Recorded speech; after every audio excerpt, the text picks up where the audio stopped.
Hola estimados estudiantes, bienvenidos a este módulo 8 y esta primera clase que es sobre hemisferios cerebrales, pero vamos a verlo a través de imágenes 3D.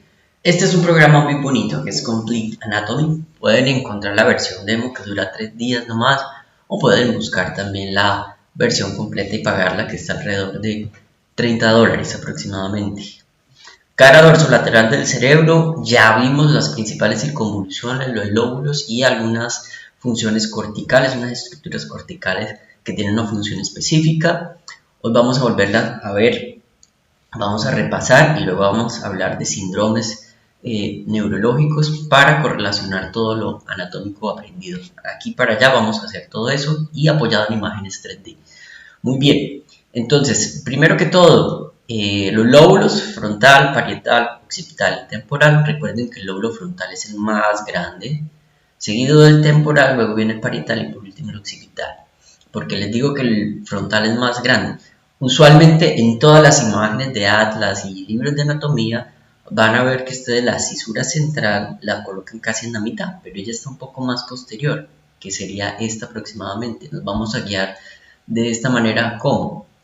Este es el surco presental, que es el área motora primaria, o sea que de aquí para allá todo el lóbulo frontal es bastante grande, como lo pueden ver. Este es el cisura central o de Rolando, como se llamaba antes.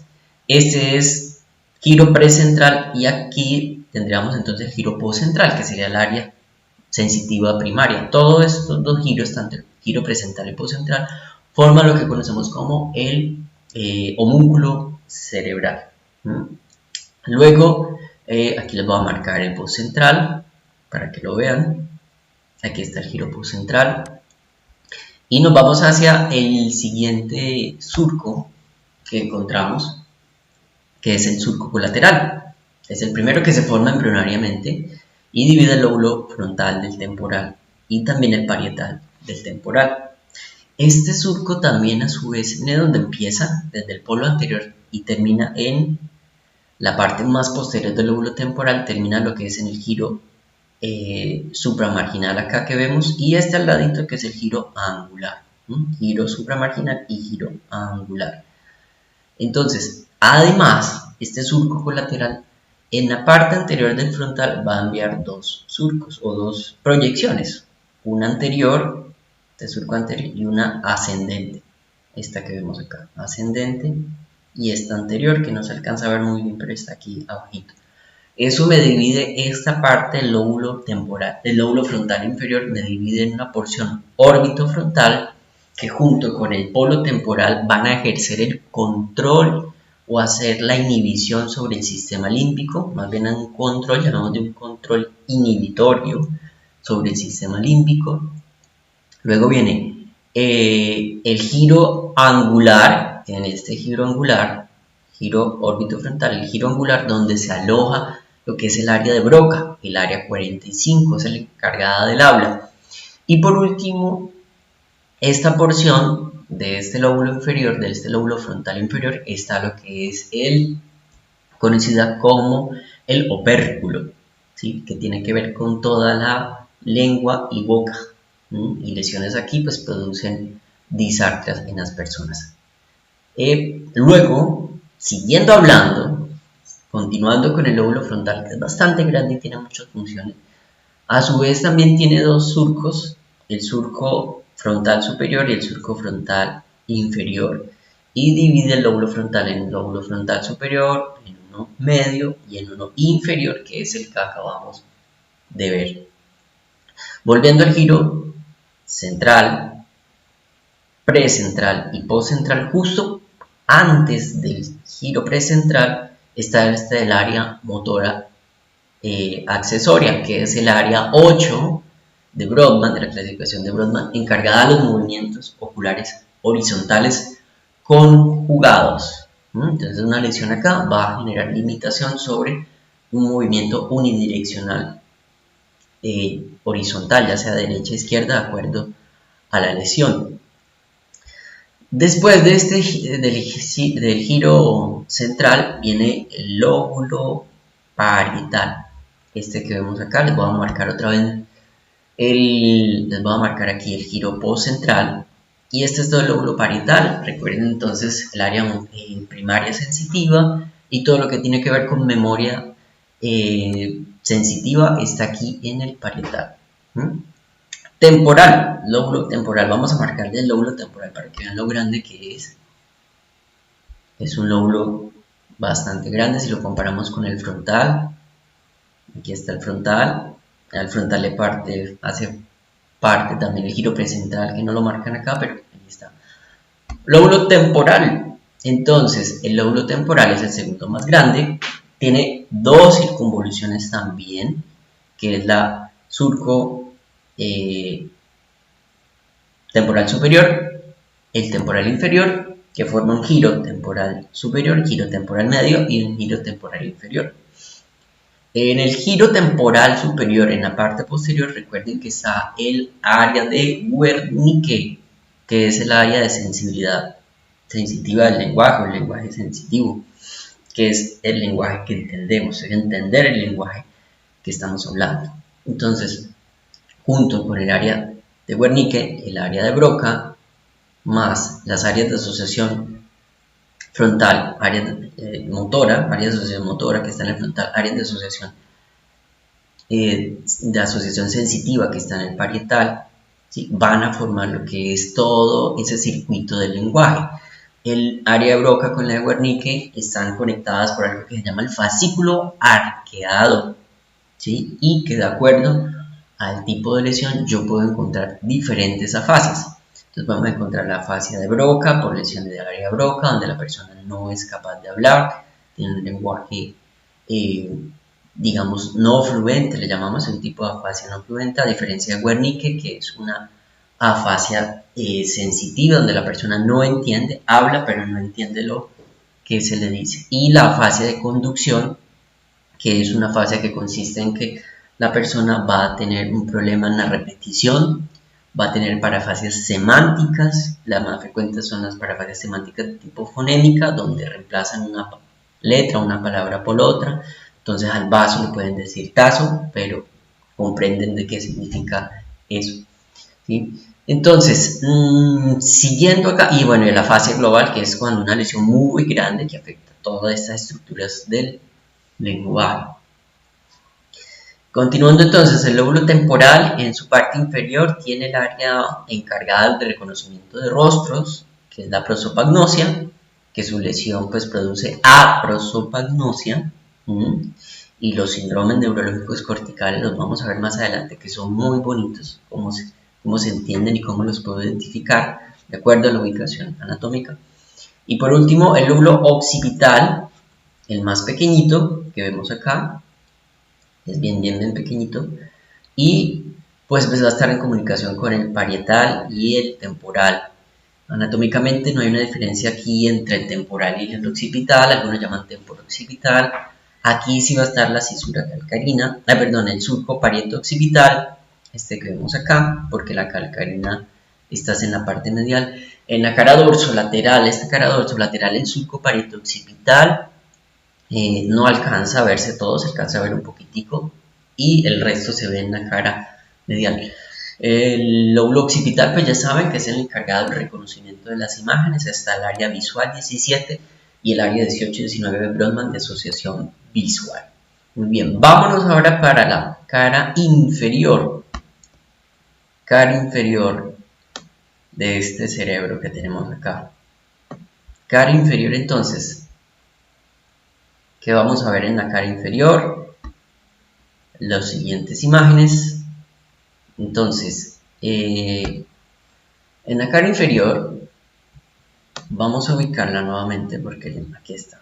Eso, ahora sí. Muchísimo mejor.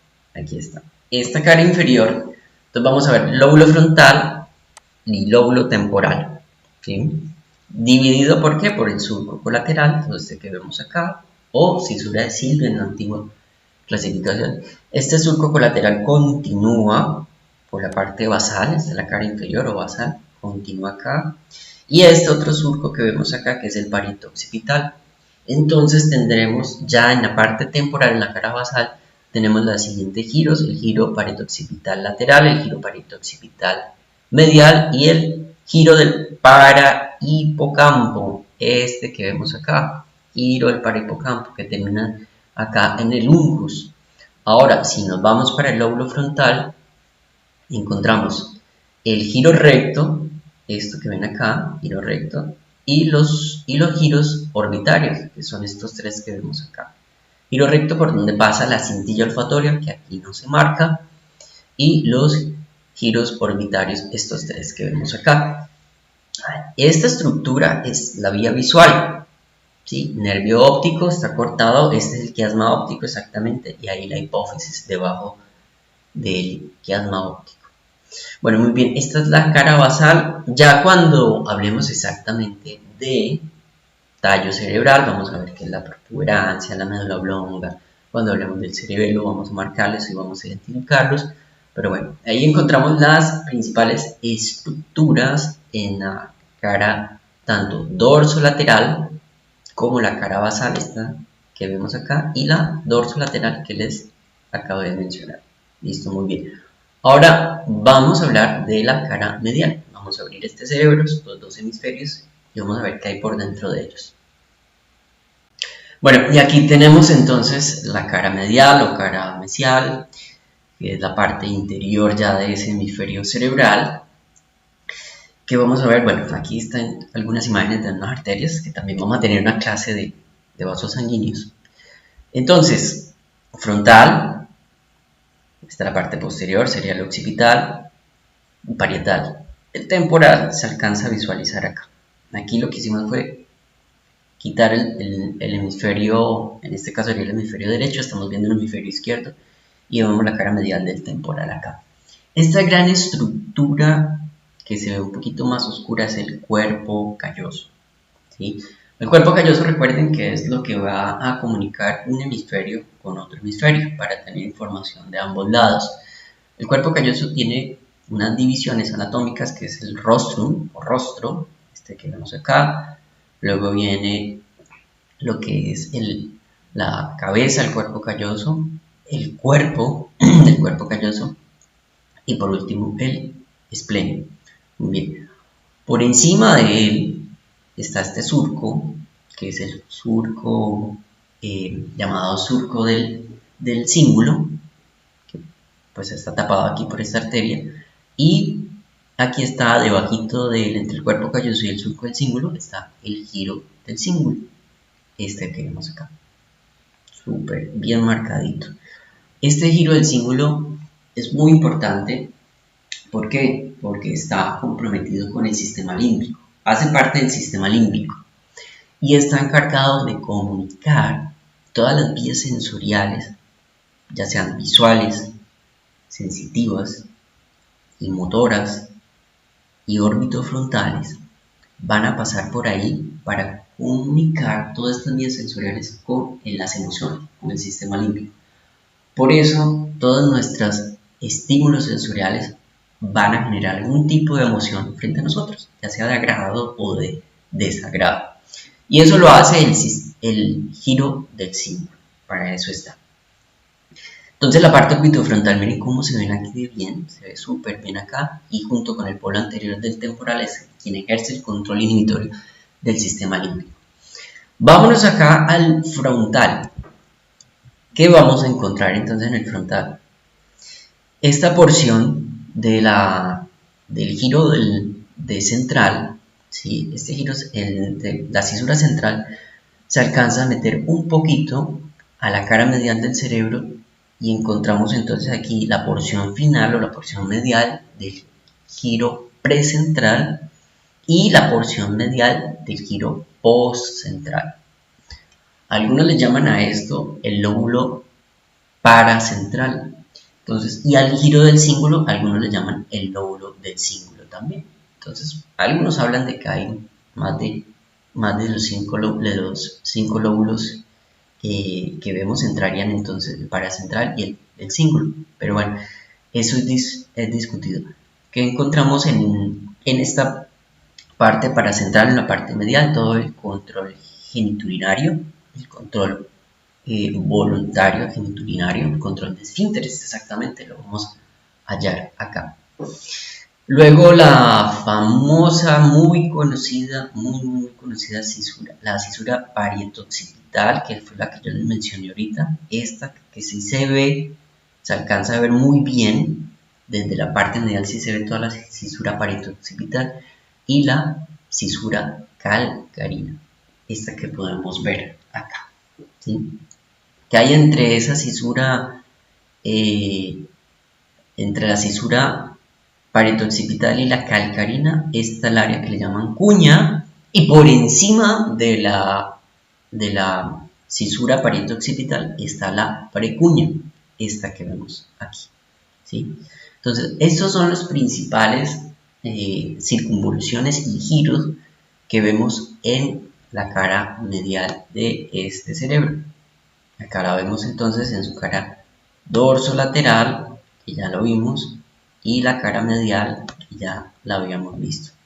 Entonces, puras imágenes en 3D, se ve muy bonito, podemos ya correlacionar muchísimo más, podemos encontrar ya entonces ir poco a poco emitiendo más estructura. Luego hablaremos de las arterias, de los vasos sanguíneos, y vamos a ver ya después tallo cerebral, cerebelo y eso. Muy bien. Espero que les haya gustado, como siempre, esta clase en 3D, que tengan la oportunidad de conocer este software, que lo puedan descargar y lo puedan tener también. Pendientes para la próxima clase porque va a estar buenísima con imágenes 3D. Un saludo a todos.